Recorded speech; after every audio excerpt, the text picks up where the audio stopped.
আসসালামু আলাইকুম সুপ্রিয় শিক্ষার্থী, পাসওয়ার্ড অফ ইংলিশের পক্ষ থেকে আজকে তোমাদেরকে একটি গুরুত্বপূর্ণ ক্লাস দিতে যাচ্ছি। তোমরা সবাই রেডি তো? আচ্ছা, যদি সকলেই প্রস্তুত থাকো তাহলে অবশ্যই আমাদের এই ক্লাসটি করার জন্য তোমার সঙ্গে খাতা এবং কলম নিয়ে বসতে হবে। অর্থাৎ আমি যা বলবো তা যদি তুমি একই সাথে দুটি কাজ করো, শুনো এবং লিখো। তুমি তো আসলে বলতে পারবে না এখন আমাদের ওই অনলাইন প্ল্যাটফর্মে তোমাকে কি দুইটা কাজ করতে হবে। এক, আমার কথাগুলো মনোযোগ দিয়ে শুনতে হবে, দেন এই কথাগুলো তোমাকে খাতায় লিপিবদ্ধ করতে হবে। তাহলে তুমি প্র্যাকটিসের মাধ্যমে আমার এই ক্লাসটা ভালোভাবে বুঝতে পারবে। আদারওয়াইজ এই ক্লাসটা তোমার কাছে ঝাপসাই থেকে যাবে, অধরা হয়ে যাবে। তো আমি আশা করি তোমরা আমার কথাটি বুঝতে পেরেছো এবং তোমরা চাইলেই খাতা কলম নিয়ে বসতে পারো আমার এই ক্লাসটি দেখার জন্য। এবং পাশাপাশি কিছু এক্সাম্পল আমরা প্র্যাকটিস করব, যে প্র্যাকটিসের মাধ্যমে তুমি যদি নিজে নিজে প্র্যাকটিসগুলো করতে থাকো তাহলে কোথায় তোমার ভুল হচ্ছে সেটা তুমি সম্পর্কে আমাকে জানাতে পারবে এবং পরবর্তীতে আমি তোমাকে এই সমস্যাটার সমাধান করতে পারবো আশা করি। তো মূল পর্বে চলে যাচ্ছি, কথা না বাড়িয়ে আজকে আমাদের আলোচনার মূল টপিক হচ্ছে আর্টিকেল আলোচনা করব। যে আর্টিকেল আমরা ক্লাস ধরতে গেলে এখন প্লে কেজির বাচ্চারাও সাধারণত আর্টিকেল পড়ে থাকে। তো ইংরেজি পড়তে গেলে আমাকে এই টপিকটা লাগবেই। এই টপিকটা ব্যতীত আমি ইংরেজি কখনোই কোনোভাবে পড়তে পারবো না। তো এটার ব্যবহার আমাদের জানা থাকা লাগবে। তো আমরা ছোটবেলা থেকে যে সংখ্যাটা হরহামেশায় মুখস্থ করে এসেছিলাম সেটা হচ্ছে ইংরেজি পরিভাষায় এ, এন এবং দিকেই সাধারণত আর্টিকেল বলে। কিন্তু আজকে আমি তোমাদেরকে একটু সম্পূর্ণ ভিন্ন একটা তথ্য দিতে যাচ্ছি, যেটার মাধ্যমে তুমি সংজ্ঞা থেকে বুঝতে পারবে যে আর্টিকেলটা আসলে কোথায় বসে। তাহলে দেখো, দেরি না করে সংজ্ঞাটাতে আমি লিখেছি, যার দ্বারা কোনো নাউনকে নির্দিষ্ট বা অনির্দিষ্টভাবে নির্দেশ করা হয়। যার দ্বারা মানে এই আর্টিকেলের উপাদানগুলোর দ্বারা যখন নির্দিষ্ট বা অনির্দিষ্টভাবে নির্দেশ করা হয় তখন তাকে সাধারণত আর্টিকেল বা পদাশ্রিত নির্দেশক বলে।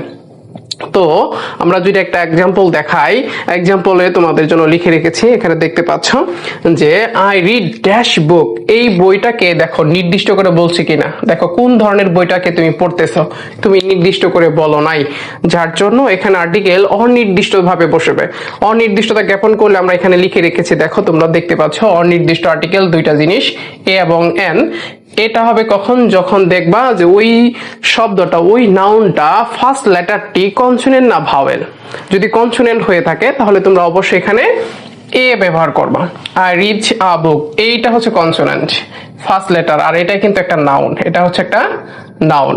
তাহলে এই নাউনের পূর্বে বসে নির্দিষ্টতা জ্ঞাপন করেছে। দেখো অনির্দিষ্ট বা নির্দিষ্টভাবে নির্দেশ করে, কি করে? নির্দেশ করে। কিসের পূর্বে বসে? নাউনের পূর্বে বসে। কিসের পূর্বে? নাউনের পূর্বে। তাহলে I read a book. Second example যদি দেখো, I read dash Bangla story book. এখন একটু আগে আমরা যেটা দেখলাম যে এখানে নাউন ছিল শুধু বুক, আর এখানে বলে দিছে যে তুমি কোন বইটি পড়তেছো। এই বইটাকে দেখো নির্দিষ্ট করে বলেছে। বইটাকে কি করে বলেছে? নির্দিষ্ট। দেখো তোমাকে আর জিজ্ঞেস করবে না যে তুমি কোন বইটি পড়ো, কিন্তু আগের বাক্যটিতে লক্ষ্য করো, আই রিড আ বুক, আমি একটি বই পড়ি। কিন্তু তোমার মনে প্রশ্ন থেকে যায় যে তুমি কোন বইটি পড়তেছো, বাংলার বইটি পড়তেছো না ইংরেজি বইটি পড়তেছো না গণিতের বইটি পড়তেছো। এখন কিন্তু তোমাকে স্পেসিফিক ভাবে বলে দিয়েছে যে আমি কোন বইটি পড়তেছি। দেখো বাংলা স্টোরি, বাংলা গল্পের বইটি পড়তেছি, বাংলা গল্পের বইটি পড়তেছি। তাহলে এখানে অবশ্যই নির্দিষ্টতা জ্ঞাপন করেছে। কি করেছে? নির্দিষ্টতা জ্ঞাপন করলে সাধারণত আর্টিকেল কি বসে? দি বসাতে হয়। আর্টিকেল দি বসাতে হয়। নির্দিষ্টতা জ্ঞাপন করলে আর্টিকেল কি বসে? দি বসে। সেই সূত্রটা পাতে আমরা এখানে কি বসিয়ে দিলাম? নাউনটির পূর্বে দা বসিয়ে দিলাম। এরপরে বলছে এক্সাম্পল যদি লক্ষ্য করো যে এখানে লেখা আছে আই ইট ড্যাশ। এখানে তাহলে আই ইট ড্যাশ এক্সাম্পলে হবে ই ডাবল জি। এরকম যদি হয় সেক্ষেত্রে করণীয়টা কি হবে? দেখো এখানকার শূন্যস্থানের পরের শব্দটি একটা নাউন, শূন্যস্থানের পরের শব্দটি একটা কি? নাউন। আমরা বলেছিলাম নাউনকে নির্দিষ্ট করবে বা অনির্দিষ্টভাবে বোঝাবে। তো এই ই শব্দটা হচ্ছে একটা ই দিয়ে শুরু হয়েছে, আর ইংরেজি পরিভাষায় আমরা ভাওয়েল টোটাল লেটার জানি আমরা কতটি? 26টি। আমরা যদি একটু দেখাই, টোটাল লেটার হচ্ছে আমাদের 26টি। এই 26টি লেটারকে আমরা যদি দুটি ভাগে ভাগ করতে পারি সেটিকে সাধারণত বলি যে হচ্ছে একটা হচ্ছে ভাওয়েল, VOWEL ভাওয়েল, আর একটা হচ্ছে কনসোনেন্ট। ভাওয়েল হচ্ছে আমাদের টোটাল 5টি, ভাওয়েল হচ্ছে আমাদের টোটাল কত? 5টি, এবং কনসোনেন্ট হচ্ছে টোটাল 21টি। টোটাল যোগ করলে হয় এই 26টি লেটার। তাইলে টোটাল লেটার হচ্ছে আমাদের কয়টা? ইংরেজিতে বলা 26টি। তার ভিতর থেকে আমরা যদি ভাওয়েলকে প্রকাশ করতে চাই, ভাওয়েল হচ্ছে আমাদের 5টি এবং কনসোনেন্ট হচ্ছে কি 21টি। তো এই ভাওয়েলগত শব্দের পূর্বে আমরা সাধারণত জানি ভাওয়েলগত শব্দের পূর্বে সাধারণত এন বসে। কি বসে? এন। যে 5টি ভাওয়েলগত শব্দ আছে, ওয়ার্ড লেটার আছে, সরি, যে ভাওয়েলগত 5টি লেটার আছে, এ ই আই ও ইউ, এরা হচ্ছে ভাওয়েল। আমি অলরেডি লিখে রাখছি, তোমরা ডিটেলস দেখতে পারবে যে এই 5টি হচ্ছে ভাওয়েল। ভাওয়েলগত শব্দের অক্ষরের পূর্বে বা লেটারটার পূর্বে সবসময় কি বসাই দিবে? এন বসাবা। এরপরে হচ্ছে প্রকারভেদ। আর্টিকেলকে প্রধানত বা সাধারণত যেটাই বলি না কেন আমরা দুভাগে ভাগ করতে পারি। একটা হচ্ছে কি ইনডিফিনিট আর্টিকেল, অনির্দিষ্ট, এবং হচ্ছে ডেফিনিট আর্টিকেল, নির্দিষ্ট আর্টিকেল, অর্থাৎ পদাশ্রিত নির্দেশক যেটাই বলি না কেন। ইনডিফিনিট অনির্দিষ্টতা আর্টিকেলকে কি দ্বারা প্রকাশ করা হয়? এ এবং এন দ্বারা প্রকাশ করা হয়। এবং ডেফিনিট আর্টিকেলকে নির্দিষ্টতা কি দিয়ে প্রকাশ করা হয়? এটাকে দি দ্বারা প্রকাশ করা হয়। তাহলে ডেফিনিট আর্টিকেল কি দ্বারা প্রকাশ করা হয়? দি দ্বারা। এবং ইনডিফিনিট আর্টিকেলকে কি দ্বারা প্রকাশ করা হয়? এ এবং এন দ্বারা প্রকাশ করা হয়। তো এরপরে আমরা দেখব ইউজ অফ এ এন, অর্থাৎ আমরা এখন এ এবং এন এর ব্যবহার সম্পর্কে জানবো। এ এবং এন কোথায় বসে, কিভাবে বসে, সেটা সম্পর্কে তোমাদের সংক্ষিপ্ত একটু ধারণা দেওয়ার চেষ্টা করছি। দেখো, শব্দের প্রথম লেটারটি কনসোনেন্ট হলে কি বসাই দিবে তোমরা? এ বসাই দিবে, এ বসবে। শব্দের প্রথম লেটারটি যদি কনসোনেন্ট হয় তাহলে এ বসবে। তোমাদেরকে একটু আগে দেখিয়ে দিয়েছিলাম যে টোটাল লেটার হচ্ছে ইংরেজিতে বর্ণমালায় 26টি, তার ভিতরে 5টি হচ্ছে আমাদের ভাওয়েল এবং 21টি হচ্ছে কি কনসোনেন্ট। তাহলে এই 21টি কনসোনেন্টের পূর্বে আমাদের সাধারণত আর্টিকেল কি বসবে?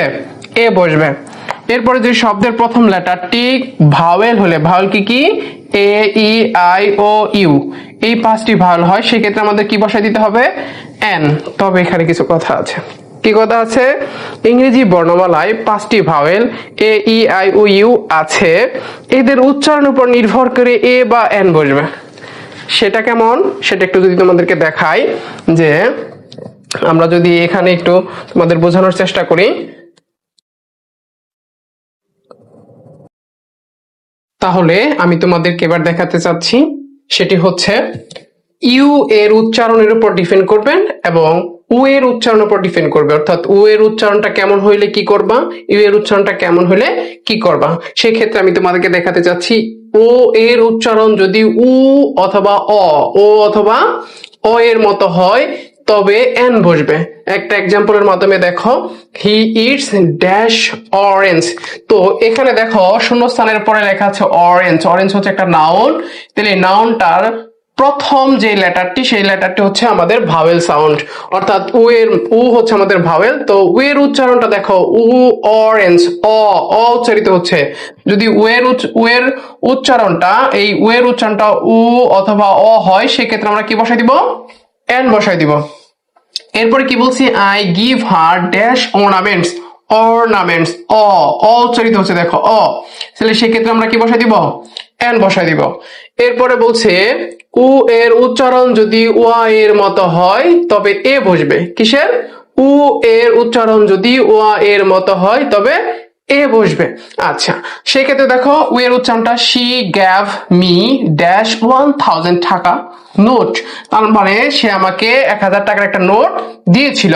সেক্ষেত্রে এখানে দেখো উ এর উচ্চারণটা কেমন হচ্ছে? ওয়া হয়ে যাচ্ছে। কি হয়ে যাচ্ছে? ওয়া এর মতো উচ্চারিত হচ্ছে। যদি উ এর উচ্চারণ ওয়া হয়ে যায়, সেক্ষেত্রে আমরা চোখ বন্ধ করে হলেও এ লিখতে পারবো। কি লিখতে পারবো?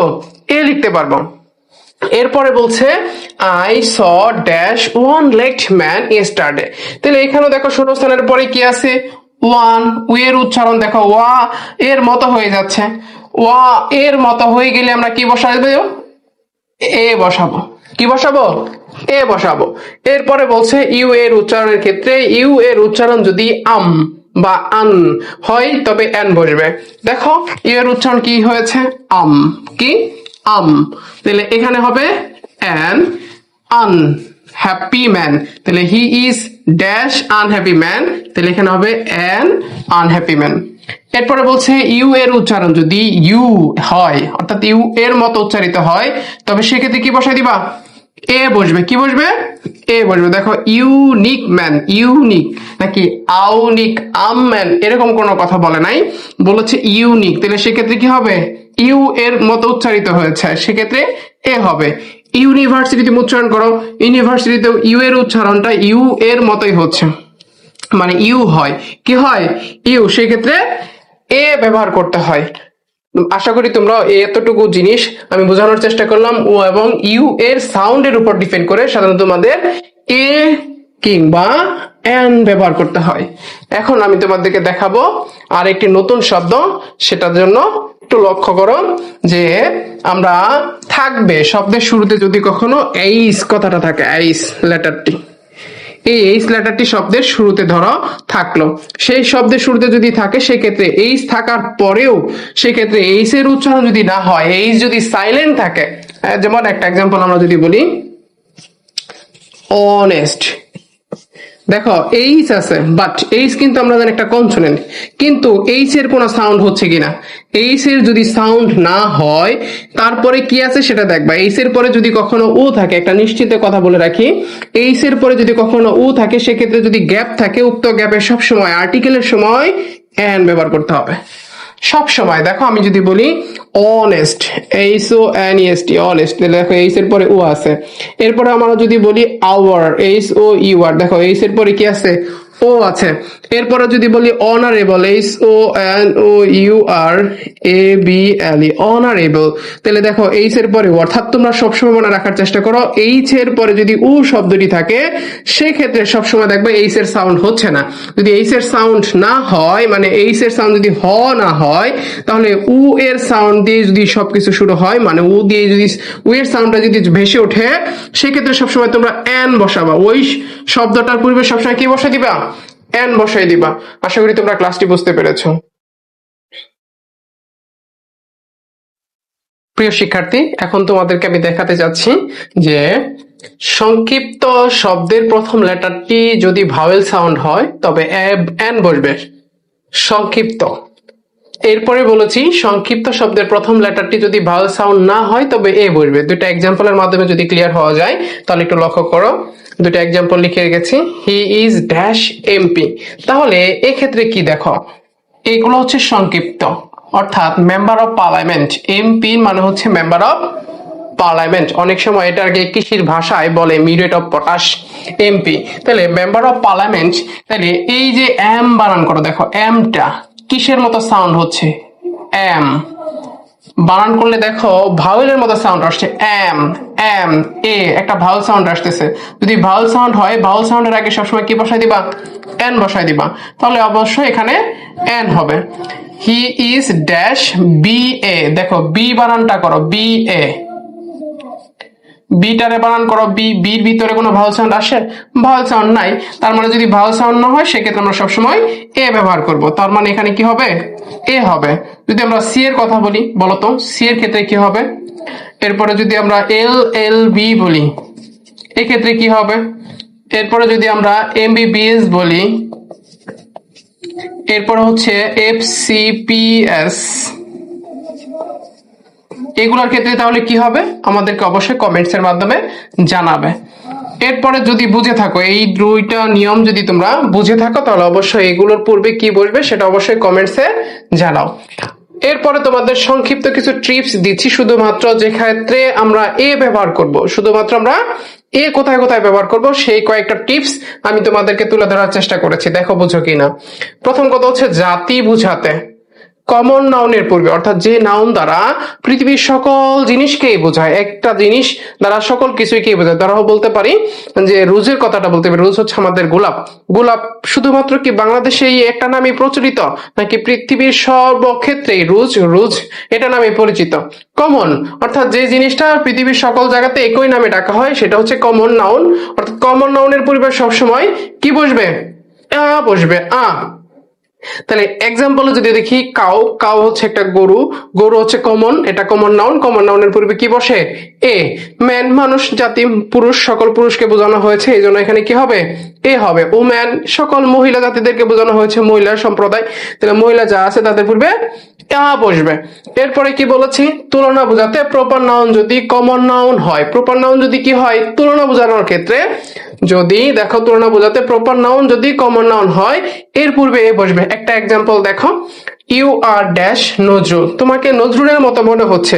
আইসি, তাহলে কাকে তুমি মিন করে বলতেছো যে তোমাকে আমার নজরুলের মতো মনে হচ্ছে? তার মানে কি কারো সাথে কাউকে তুলনা করেছো, তার মানে কি বোঝানো হলো? তুলনা বোঝাতে প্রপার নাউন, প্রপার নাউন কোনটা? নজরুল। কমন নাউন হয়, প্রপার নাউন এখন কি হয়ে গেছে? কমন নাউন হয়ে গেছে। তাহলে নজরুলকে আমরা সাধারণত চিনি, নজরুলকে আমাদের জাতীয় কবি বলা হয়, কাজী নজরুল ইসলামকে জাতীয় কবি বলা হয়। তো ওই নজরুলকে বোঝানো হয়েছে যে ইউ আর আ নজরুল আইসি, আমি দেখেছি যে তোমার ভিতরে একটা নজরুলের ভাব চলে আসছে, নজরুলের মতো মনে হচ্ছে। এরকম ক্ষেত্রে সবসময় কি হবে? এ বসবে। কি ভাব? এ। তাহলে এটার অ্যান্সার হচ্ছে A. I see. He is dash Mohsin I think. Mohsin বলতে আমরা কাকে বুঝি? দানবীর, মহান দানবীর ছিলেন হাজী মোহাম্মদ মহসিনের কথা বলতেছে। তাহলে হাজী মোহাম্মদ মহসিনের সাথে তাকে, এই মহসিনটাকে তুলনা করা হয়েছে। তাহলে আমি এটা চিন্তা করি যে মাঝে মাঝে ভাবি যে তাকে মনে হয় মহসিনের মতো, তার এইরকম দানশীলতা, উদারতা, এটা তুলনা করা বুঝাইতেছে। তার মানে প্রপার নাউনটা হয়ে গেছে কি? Common noun. কমন নাউনের পরিমাণে কি বসাই? এ বসবে। আশা করি তোমরা সকলে বুঝতে পারতেছো। যদি না বুঝো অবশ্যই কমেন্ট সেকশনে গিয়ে কোন টপিকটা তুমি বুঝতেছো না, কোন লাইনটা, কোন রুলসটা তুমি বুঝতেছো না, অবশ্যই আমাকে জানাও। আমি চেষ্টা করবো এটা ডিটেলস তোমাকে জানানোর জন্য। নেক্সট আরো গুরুত্বপূর্ণ তথ্য তোমাদের সামনে রয়েছে। আমরা একটা এক্সাম্পল দেখি। নট দিয়ে বাক্যটা শুরু হবে, প্লাস এরপরে গ্যাপ থাকবে, এরপরে যদি কোনো অবজেক্ট থাকে সেটা হতে পারে ব্যক্তিবাচক কিংবা বস্তুবাচক। আর আমরা জানি সবসময় অবজেক্ট গুলো হয় নাউন দিয়ে নয়তো প্রোনাউন দিয়ে। আমরা আগেই বলেছি নাউনের ক্ষেত্রে।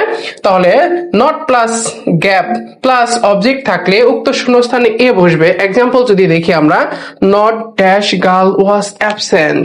তাহলে নট আ গার্ল, কি?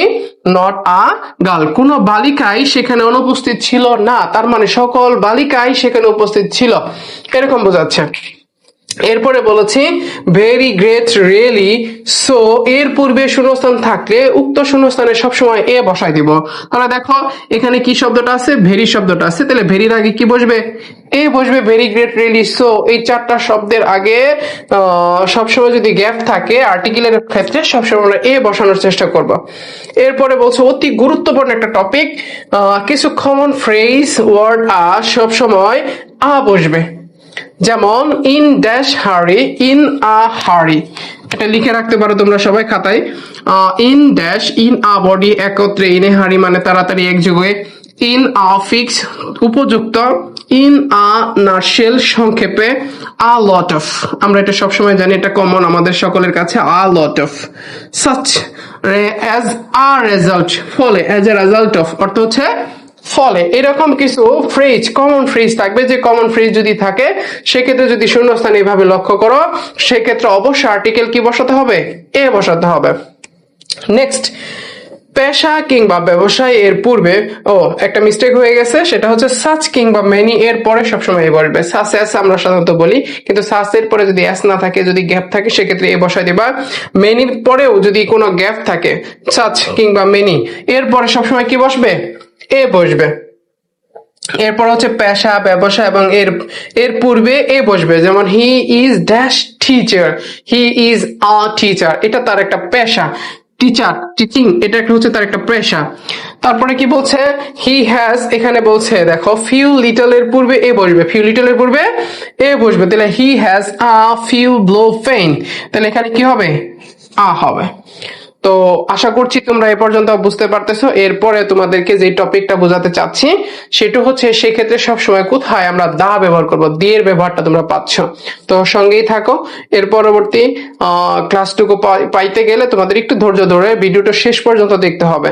তো আপাতত তোমরা এই সমস্ত জিনিসগুলো একটু ভালোভাবে রিয়ালাইজ করো এবং বোঝার চেষ্টা করো। আমি তোমাদের জন্য দিয়ে ব্যবহারটা নিয়ে আসছি। সুপ্রিয় শিক্ষার্থীরা, তো তোমাদের জন্য আমি বলেছিলাম যে কিছু গুরুত্বপূর্ণ দায়ের ব্যবহার দিব। তো এখানে আমি তোমাদের জন্য কিছু গুরুত্বপূর্ণ তথ্য তুলে ধরার চেষ্টা করেছি। দায়ের জন্য কোন ক্ষেত্রে তুমি নিশ্চিন্তে ব্যবহার করতে পারবে দা, তার একটা লিস্ট আমি তুলে ধরার চেষ্টা করেছি। তো দেখো, পৃথিবীতে যা কিছু একক বা অদ্বিতীয় তার পূর্বে সবসময় দা ব্যবহার করবে।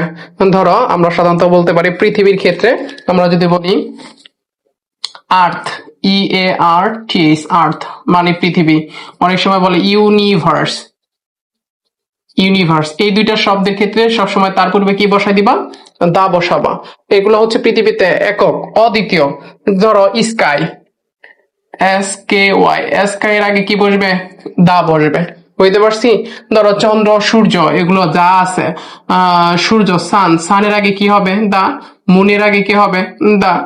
বুঝতে পারতেছি ব্যাপারটা? পৃথিবীতে যে সমস্ত জিনিস কেবলমাত্র একক, একটি বোঝায় এবং একটি আছে, এর অদ্বিতীয় নেই, অদ্বিতীয় হয় না, সেগুলোর ক্ষেত্রে সাধারণত সবসময় তুমি দা ব্যবহার করতে পারবা। এরপরে বলছে রোড, ওয়ে, এর পূর্বে সবসময় দা বসবে। ধরো বিখ্যাত কোনো রোডের নাম থাকতে পারে, সে জসিমউদ্দিন রোড, এলিফ্যান্ট রোড, এগুলার স্পেসিফিক ভাবে সুনির্দিষ্ট করে যদি বলা থাকে, সেক্ষেত্রে সবসময় তুমি দা ব্যবহার করবা। এরপরে বলছে মোস্ট কিংবা ইএসটি যুক্ত শব্দের পূর্বে সবসময় দা বসে। যেমন he is the most popular person in the country, তাহলে মোস্টের আগে কিসের আগে? দা বসবে। মোস্টের আগে সবসময় কি বসবে? দা। অথবা অনেক সময় দেখা যায় সুপারলেটিভ ডিগ্রি আমরা সাধারণত চিনি কি দেখে? ইএসটি যুক্ত শব্দ থাকলে সেটা সুপারলেটিভ ডিগ্রি হয়ে যায়, ইএসটি যুক্ত শব্দ। যেমন আমরা বলতে পারি বিগেস্ট। এই যে ইএসটি যুক্ত শব্দের পূর্বে সবসময় আর কি ব্যবহার করব? দা ব্যবহার করব। এরপরে কি বলছে? যত প্রকার পৃথিবীতে নদী রয়েছে, প্রত্যেকটা নদীরই কিন্তু সবই নদী, কিন্তু নদীর এক একটা নাম আছে, একটা একটা স্পেসিফিক। ধরো পদ্মা নদী সারা বাংলাদেশ ছড়িয়ে আছে, মোটামুটি পদ্মা নদীর অংশ বিশেষ বাংলাদেশের ভূখণ্ডে ছড়িয়ে আছে, নদী কিন্তু একটাই, পদ্মা নদী। এরপরে রয়েছে যমুনা নদী। এরপরে বিখ্যাত যে সমস্ত নদীগুলো রয়েছে প্রত্যেকটার কিন্তু আলাদা আলাদা একটা নাম রয়েছে। তুরাগ নদী হতে পারে, এটার আলাদা একটা স্পেসিফিক নাম আছে। বুড়িগঙ্গা নদী হতে পারে, ধলেশ্বরী নদী হতে পারে। যে কোনো নদী অর্থাৎ রিভার্স এর নেম আগে যদি নাম স্পেসিফিক ভাবে বলা থাকে, সেক্ষেত্রে সবসময় তোমরা দা ব্যবহার করবা। যত প্রকারের সাগর রয়েছে, আমরা সাধারণত আটলান্টিক প্রশান্ত মহাসাগর আছে, আটলান্টিক মহাসাগর রয়েছে, যত সাগর রয়েছে, বঙ্গোপসাগর রয়েছে, এগুলোর বে অফ বেঙ্গল সবসময় মনে রাখবে, এটা একটা কমন জিনিস, দা বে অফ বেঙ্গল হয়, দা বে অফ বেঙ্গল। দ্য বে অফ বেঙ্গল এরকম যদি শূন্যস্থান থাকে, এখানে আরেকটা রুলস বলে দেই আমি, সেটা সাধারণত আমি ক্লাসে, প্রাইভেটে এবং কোচিং ক্লাসগুলোতে যখন নেই তখন আমি রুলটা প্রয়োগ করি। সেটা হচ্ছে আর্টিকেল দা প্লাস এর মাঝে একটা নাউন থাকে, এরপরে যদি প্রিপোজিশন অফ থাকে, তাহলে নাউন এবং প্রিপোজিশন অফ এর আগে যদি কখনো শূন্যস্থান থাকে, উক্ত শূন্যস্থানে সবসময় আর্টিকেল দা বসে। কি বললাম তাহলে? নাউন এবং প্রিপোজিশনের আগে যদি কোনো শূন্যস্থান থাকে, উক্ত শূন্যস্থানে সবসময় কি বসে? আর্টিকেল দা বসবে। এটাও একটা রুলস হতে পারে। তাহলে নদী, সাগর, সমুদ্র, যত প্রকারের সমুদ্র রয়েছে, কক্সেস বাজার হতে পারে, পত্রিকা, যে যত ধরনের পত্রিকা আছে প্রত্যেকটা পত্রিকার নামের পূর্বে সবসময় দা ব্যবহার করবে। ইংরেজি করার ক্ষেত্রে সবসময় জাতি সম্প্রদায় থাকতে পারে, ধরো আমরা মুসলিম জাতি, হিন্দু জাতি, বৌদ্ধ জাতি, খ্রিস্টান জাতি যারা আছি, প্রত্যেকটা জাতির পূর্বে সবসময় আমরা কি ব্যবহার করব? দা বাংলাদেশি, এরকম হতে পারে দা নেপোলিয়ান, দা ইন্ডিয়ান, এরকম কিছু। ধর্মগ্রন্থ, যত যার যার যে ধর্মগ্রন্থ রয়েছে প্রত্যেকটা ধর্মগ্রন্থের নামের আগে সবসময় কি হবে? দা বসবে। যেমন দা আল কোরআন। ঋতু, যত আমাদের বাংলাদেশে সাধারণত আমরা ঋতুর যদি পড়ি, দেয়ার আর 6 সিজন ইন বাংলাদেশ, বাংলাদেশে 6টি ঋতু রয়েছে, প্রত্যেকটা ঋতুর নামের ক্ষেত্রে সবসময় দা ব্যবহার করবা। স্পেসিফিক ডেট কিংবা তারিখের ক্ষেত্রে সবসময় দা বসবে। দা, ধরো আমরা 16 ডিসেম্বর বলতে পারি, 16 ডিসেম্বর, এটা আমাদের জাতীয় ইতিহাসে একটা গুরুত্বপূর্ণ সাল বা তারিখ আমরা বলতে পারি, সেটার ক্ষেত্রে সবসময় দা বসবে। দিকের নাম, আমাদের 4টা দিক সাধারণত আমরা জানি, ইস্ট, ওয়েস্ট, নর্থ, সাউথ, এরকম 4টা দিকের নামের পূর্বে সবসময় দি বসবে। আনকাউন্টেবল নাউন, আনকাউন্টেবল নাউন মানে কি? যে সমস্ত নাউন গুলো ধরা যায় না, ছোঁয়া যায় না, স্পর্শ করা যায় না, গণনা করা যায় না। আনকাউন্টেবল, গণনা করে শেষ করতে পারবে না। ধরো আমাদের মাথার চুল, হেয়ার, এটা কিন্তু গণনা করে শেষ করতে পারবে না। এই যে বাতাস, এয়ার, এটা কিন্তু গণনা করে তুমি শেষ করতে পারবে না। এই সমস্ত আনকাউন্টেবল নাউনের পূর্বে সবসময় তোমার কি বসাতে হবে? দা বসবে। প্রদেশের নাম থাকতে পারে, আমরা ইন্ডিয়াতে দেখেছি 29টা স্টেট রয়েছে আমাদের জানা মতে, 29টি স্টেট, অর্থাৎ সর্বশেষ তেলেঙ্গানা হয়েছে 29তম রাজ্য। তো প্রত্যেকটা প্রদেশের নামের আগে, যেমন দা পাঞ্জাব হতে পারে, দা গুজরাট, এরকম কিছু। তাহলে প্রত্যেকটা প্রদেশের নামের ক্ষেত্রে সবসময় দা ব্যবহার করবা। এরপরে ক্রমিক নাম্বার বা ক্রম বুঝায়, ক্রমের অবস্থান। ধরো তুমি first girl, the first, you are the first girl, you are the first boy, 1ST যদি থাকে, ক্রম বুঝে ধারাবাহিকতা, সেকেন্ড, থার্ড, ফোর্থ, এরকম দা ফার্স্ট, মানে ভগ্নাংশ আকারে যদি ব্যবহার করা হয়, সেক্ষেত্রে সবসময় তোমার ক্ষেত্রে কি করতে হবে? দা ব্যবহার করতে হবে। এরপরে কি বলছে, ঐতিহাসিক বা বিখ্যাত ঘটনা। ধরো আমরা পানিপথের তৃতীয় যুদ্ধ, পানিপথের প্রথম যুদ্ধ, পানিপথ কেন্দ্রিক যত যুদ্ধ আছে ঐতিহাসিক এগুলো ঘটনা কিন্তু ব্যাটেল ওয়ার এরকম থাকলে সেক্ষেত্রে ঐতিহাসিক ঘটনার ক্ষেত্রে সবসময় আমাদের কি করতে হবে, দা ব্যবহার করতে হবে। বিখ্যাত জাহাজ, তোর একটা জাহাজের কথা যদি বলি, সবার মনে যারা ছবিটা দেখেছো টাইটানিক মুভিতে, তো ওই জাহাজটা কিন্তু টাইটানিক যতই বের হোক সবসময় মানুষ কিন্তু টাইটানিক মুভিতে ওই যেই জাহাজটা দেখেছিল তাকেই সাধারণত জাহাজের কথা বললে ওই জাহাজটার কথা প্রতিচ্ছবি তার হৃদয়ে ভেসে উঠবে বা চোখে ভেসে উঠবে। এরকম কিছু বলে তাহলে সেক্ষেত্রে সবসময় বিখ্যাত জাহাজের নামের ক্ষেত্রে সবসময় দা বসবে। বিখ্যাত স্থানের নাম, যেমন আমরা ঐতিহাসিক স্থান বলতে পারি, যেমন কুমিল্লার ময়লামতি, সাধারণত কুমিল্লার ময়নামতিতে যারা গেছো ময়নামতি, সেই ময়নামতি হতে পারে ষাট গম্বুজ মসজিদ দেখার জন্য যারা বাগেরহাটে গিয়েছো, বাগেরহাটটা হতে পারে। এরপর হচ্ছে সুন্দরবন, এটা হচ্ছে আমাদের বিখ্যাত ঐতিহাসিক স্থান, টুরিস্ট এলাকা, টুরিস্ট স্পট যেটাকে বলতে পারি। এরকম বিখ্যাত কোনো স্থানের ক্ষেত্রে সাধারণত দা ব্যবহার করবা। রেলগাড়ি, যত বিখ্যাত রেলগাড়ি, ফেমাস রেলগাড়ি, ধর আমরা সাধারণত বলি কিম জং উন সে তার বিখ্যাত একটা রেলগাড়ি ব্যবহার করে, যে এক দেশ থেকে অন্য দেশে যদি যায় কোনো প্রেসিডেন্টের সাথে দেখা করতে তার পার্সোনাল রেলগাড়ি ব্যবহার করে সে যায়, রেল যুগে সে যাতায়াত করে। তাহলে তার বিখ্যাত এরকম কোনো স্পেসিফিক রেলগাড়ি থাকলে সেক্ষেত্রে তার নামের ক্ষেত্রে নামের পূর্বে আর্টিকেল দা ব্যবহার করবা। ঐতিহাসিক নিদর্শন, যে সমস্ত নিদর্শনগুলো ঐতিহাসিক হয়ে আছে, বাংলাদেশের এরকম অনেক ঐতিহাসিক নিদর্শন রয়েছে, সেই সমস্ত নিদর্শনগুলোর পূর্বে সবসময় কি ব্যবহার করবা, দা ব্যবহার করবা। এরপরে কি বলেছে, জাদুঘর। যদি বাংলাদেশের সর্বপ্রথম বিখ্যাত সব থেকে বড় জাদুঘরের নাম বলি আমি, সেটা হচ্ছে বরেন্দ্র জাদুঘর। এটা কোথায় অবস্থিত, রাজশাহীতে অবস্থিত। রাজশাহীর বিখ্যাত বরেন্দ্র জাদুঘর। এরকম জাদুঘর, মিউজিয়াম যদি লেখা থাকে, জু যদি লেখা থাকে, সেক্ষেত্রে সবসময় আর্টিকেল দা ব্যবহার করতে হবে। এরপরে কি বলছে, প্লোরাল কালেকটিভ নাউন, অর্থাৎ আমরা প্লোরাল কালেকটিভ নাউন, কালেকটিভ মানে কি সমষ্টিবাচক বিশেষ্য, এটা আবার প্লোরাল বোঝায় সবসময়। কেমন, দা টিম, টিমে কিন্তু আমরা বলতেছি একটা, কিন্তু টিমের ভিতরে প্লেয়ার থাকে কতজন, এক একটা টিমে ক্রিকেট খেলায় যদি বলি 11 জন করে প্লেয়ার থাকে। তাহলে এরকম হচ্ছে, এরকম কালেকটিভ নাউনের পূর্বে সবসময় কি ব্যবহার করবা, দা ব্যবহার করবা। দা টিম হতে পারে দা জুরি, সম্মানিত বিচারক মন্ডলীদেরকে জুরি বলা হয়। তাহলে জুরি বললে তাদেরকে ক্ষেত্রে কি হবে, বিচারক মন্ডলীর কথা বলেছে যেহেতু একজন না অনেকজন, সেই ক্ষেত্রে সাধারণত দা ব্যবহার করবা। এরপরে দা পুলিশ, পুলিশ বলতে কাকে বোঝানো হয়েছে, যত প্রকার পুলিশ প্রশাসনে পুলিশের মধ্যে যারা আছে তাদের সকলকে পুলিশ বলা হয়েছে। তাহলে তা পুলিশের ক্ষেত্রে সবসময় কি হবে, দা হবে, এদের পূর্বে দা বসবে। আরেকটা কথা না বললেই নয়, যে কথাটি সর্বশেষ কথা বলে আজকের ক্লাসটা আমি শেষ করতে যাচ্ছি। তো সেখানে হচ্ছে নোটা বিনিতে বলা আছে ওয়ান অফ এর পরে সবসময় দা বসবে। কিসের পরে, ওয়ান অফ এর পরে সবসময় দা বসবে। এরপরে তোমরা যারা অনেক ইংলিশ মুভি দেখেছো বা ইংলিশ মুভিতেই সাধারণত এটা দেখায় যে মুভিটা শেষ হয়ে গেছে, সর্বশেষ বিশাল বড় করে লেখা থাকে দা এন্ড। তার মানে ইন্ড এর আগে সবসময় কি বসবে, দা বসবে। তবে আরেকটা কথা এখানে শিখে রাখো, আমরা অমিশন আর্টিকেল নামক একটা আর্টিকেল পড়াবো, যে আর্টিকেলটা আমরা সাধারণত দেখে আসছি প্রকারভেদের ক্ষেত্রে, যে আর্টিকেল প্রধানত হচ্ছে 2 প্রকার। কিন্তু তোমাদেরকে আরেকটা প্রকার বলে রাখি, আমি আর্টিকেল মূলত হচ্ছে 3 প্রকার, অর্থাৎ ইনডিফিনিট আর্টিকেল, ডেফিনিট আর্টিকেল এবং হচ্ছে অমিশন আর্টিকেল। ইনডিফিনিট আর্টিকেল আমরা দেখে আসছি উপাদানগুলো, ডিফিনিট আর্টিকেলও দেখে আসছি। ইনডিফিনিট আর্টিকেলের উপাদান ছিল এ এবং এন, এবং ডিফিনিট আর্টিকেলের উপাদান ছিল দা।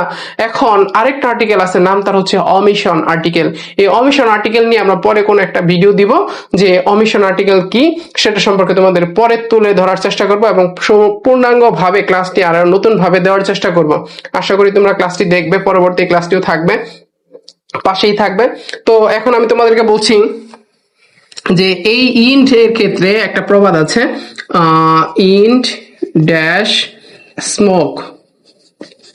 যদি ইন্ডের আগে শূন্যস্থান থাকে সেক্ষেত্রে ভিন্ন কথা, বাট ইন্ডের পরে যদি কখনো শূন্যস্থান থাকে সেক্ষেত্রে কি কখনো আর্টিকেল বসতে পারে না, ইন্ড ইন হয়। তার মানে আমাদের লাগবে ইন্ড ইন স্মোক, মানে এটার অর্থ হচ্ছে ব্যর্থ হওয়া। ঠিক সেই জন্য এখানে কোনো আর্টিকেল হবে না, এই জন্য এখানে আর্টিকেল হবে ক্রস। এই ক্রসটাকে সাধারণত অমিশন আর্টিকেল বলা হয়। অমিশন আর্টিকেল, ক্রসটাকে কি নামে ডাকা হয়, অমিশন আর্টিকেল, যেটাকে আমরা বলি কি ক্রস আর্টিকেল।